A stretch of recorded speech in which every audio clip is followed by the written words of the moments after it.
नुकत्याच पार पडलेल्या लोकसभेतील यशानंतर मरगळलेल्या महाराष्ट्र काँग्रेसला नवा जोश आलाय।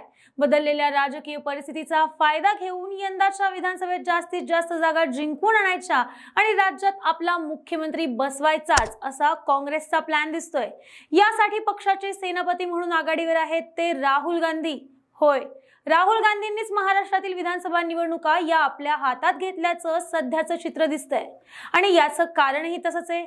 एकीकडे मोदी शहा सातत्यानं महाराष्ट्र दौऱ्यावर येऊन निवडणुकांची रणनीती आखतायत, तर या जोडगोळीला त्याच भाषेत प्रत्युत्तर देण्यासाठी आणि महाराष्ट्र काँग्रेसला उभारी आणण्यासाठी राहुल गांधींनीही आपले हात पुढे सरसावलेत। मागील 2 महिन्यात राहुल गांधींचे 2 महाराष्ट्र दौरे हेच तर सिद्ध करतात।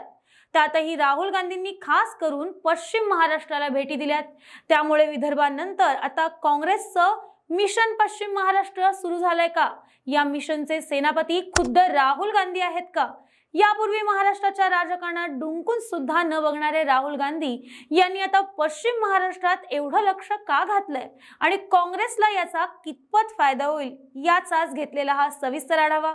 हॅलो हाय, मी पद्मजा आणि तुम्ही पाहताय हॅलो महाराष्ट्र। कोल्हापुरातील कसबा बावड्यातील छत्रपती शिवाजी महाराज यांच्या पूर्णाकृती पुतळ्याचं लोकार्पण राहुल गांधी यांच्या हस्ते करण्यात आलं। त्यापूर्वी मागच्या महिन्यात काँग्रेसचे दिवंगत नेते पतंगराव कदम यांच्या पुतळ्याच्या उद्घाटनाच्या कार्यक्रमाला सुद्धा राहुल गांधी हे सांगलीत आले होते। एकीकडे मालवणमधील शिवरायांचा पुतळा कोसळल्यानंतर संपूर्ण महाराष्ट्रात महायुती सरकारची नाचक्की झाली। पंतप्रधान मोदींसह मुख्यमंत्री उपमुख्यमंत्र्यांना राज्यातील जनतेची माफी मागावी लागली, तर दुसरीकडे राहुल गांधींच्या हस्ते कोल्हापुरात शिवरायांच्या पुतळ्याचं लोकार्पण करून काँग्रेसनं निवडणुकीच्या तोंडावर मोठी खेळी खेळल्याचं बोललं जात आहे। शिवरायांच्या पुतळ्याच्या लोकार्पण सोहळ्याला हजेरी लावून राहुल गांधी सुद्धा शरद पवार आणि उद्धव ठाकरेंसारखं महाराष्ट्रात धर्माचं राजकारण करण्याचा प्रयत्न करतायत का, अशा चर्चाही जोरदार सुरू आहेत। तर आपण सर्वात अगोदर पश्चिम महाराष्ट्रावर फोकस करून राहुल गांधी आणि काँग्रेसला यात नेमकं काय साधायचंय ते समजून घेऊयात। राहुल गांधींनी पश्चिम महाराष्ट्रावर फोकस ठेवल्याचं पहिलं कारण म्हणजे पश्चिम महाराष्ट्रातील एकूण विधानसभेच्या जागा। विदर्भानंतर सर्वाधिक विधानसभेच्या जागा कुठे असतील तर त्या या पश्चिम महाराष्ट्रातच। सहकार आणि ऊस पट्ट्यातील या भागात विधानसभेच्या तब्बल 70 जागा आहेत। त्यामुळे पश्चिम महाराष्ट्रातील जास्तीत जास्त जागा जिंकून मुख्यमंत्री पदावर दावा ठोकण्याचा काँग्रेसचा प्लॅन असू शकतो। खरं तर एकेकाळी पश्चिम महाराष्ट्र हा काँग्रेसचा बालेकिल्ला होता, मात्र देशात मोदी लाट आल्यानंतर अनेक प्रस्थापितांनी काँग्रेसला जय महाराष्ट्र ठोकत भाजपमध्ये प्रवेश केला। आता मात्र मोदी लाट ओसरल्यानं पुन्हा एकदा वातावरण निर्मिती करून आपला जुना बालेकिल्ला पुन्हा एकदा काबीज करण्याचा राहुल गांधी आणि काँग्रेसचा डाव दिसतोय।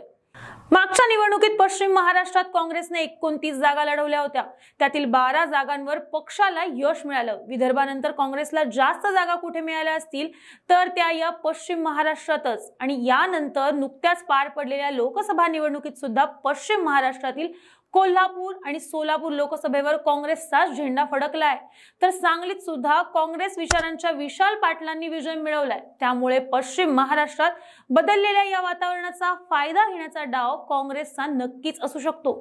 तर राहुल गांधींचा पश्चिम महाराष्ट्रावर वाढलेल्या फोकसचं दुसरं कारण म्हणजे महाराष्ट्रात नेतृत्व टिकवून ठेवणं।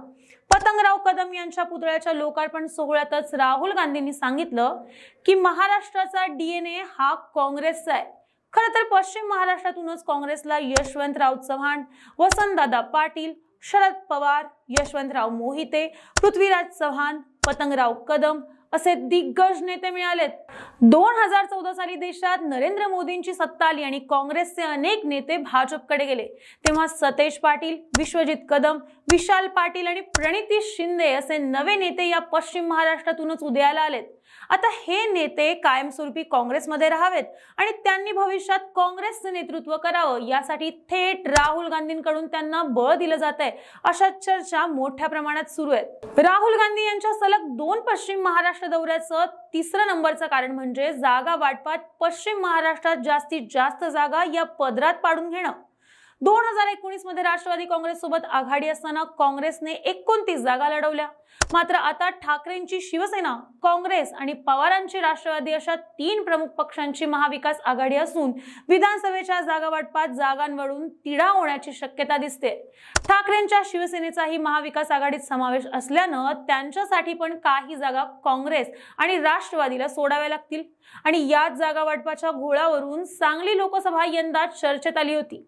सांगलीत खरं तर पूर्वीपासून काँग्रेसचं प्राबल्य आहे, मात्र महाविकास आघाडीच्या जागा वाटपात सांगलीची जागा ठाकरे गटाकडे गेली आणि काँग्रेसच्या नाराज विशाल पाटलांना अपक्ष लढावं लागलं। आताही पुन्हा अशाच पद्धतीनं काही ठिकाणी जागांचा वाद होण्याची शक्यता दिसते।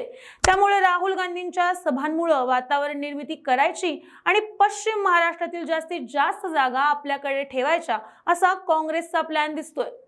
राहुल गांधींनी पश्चिम महाराष्ट्रात जातीने लक्ष घालण्याचं चौथं कारण म्हणजे पवारांच्या राजकारणाला छुप्या पद्धतीनं शह देणं। होय, पक्ष गेला, चिन्ह गेलं, मात्र शरद पवार अजूनही मागे हटायला काही तयार नाहीयेत। खरं तर राष्ट्रवादी काँग्रेसच्या फुटीनंतर तयार झालेल्या स्पेसचा राजकीय फायदा काँग्रेसला घेता आला असता, मात्र पवारांनी अचूक डावपेच टाकून सर्व परिस्थिती पूर्वपदावर आणण्यास सुरुवात केली आहे। विधानसभेच्या तोंडावर पश्चिम महाराष्ट्रातील नेत्यांना आपल्या पक्षात प्रवेश देण्याचा कार्यक्रम पवारांनी सुरू केलाय। यापूर्वी विजयसिंह मोहिते पाटील, समरजित घाडगे आणि हर्षवर्धन पाटील यातील 2 बड्या नेत्यांनी तुतारी सुद्धा हाती घेतली आहे, तर बबनदादा शिंदे, केपी पाटील, मदन भोसले, दिलीप सोपल, बाळा भेगडे, रामराजे निंबाळकर यांच्यासारखे नेते लवकरच शरद पवार गटात प्रवेश करतील अशा सुद्धा चर्चा सुरू आहेत। त्यामुळे पश्चिम महाराष्ट्रात पवारांचं वारं सध्या जोरदार वाहू लागलंय।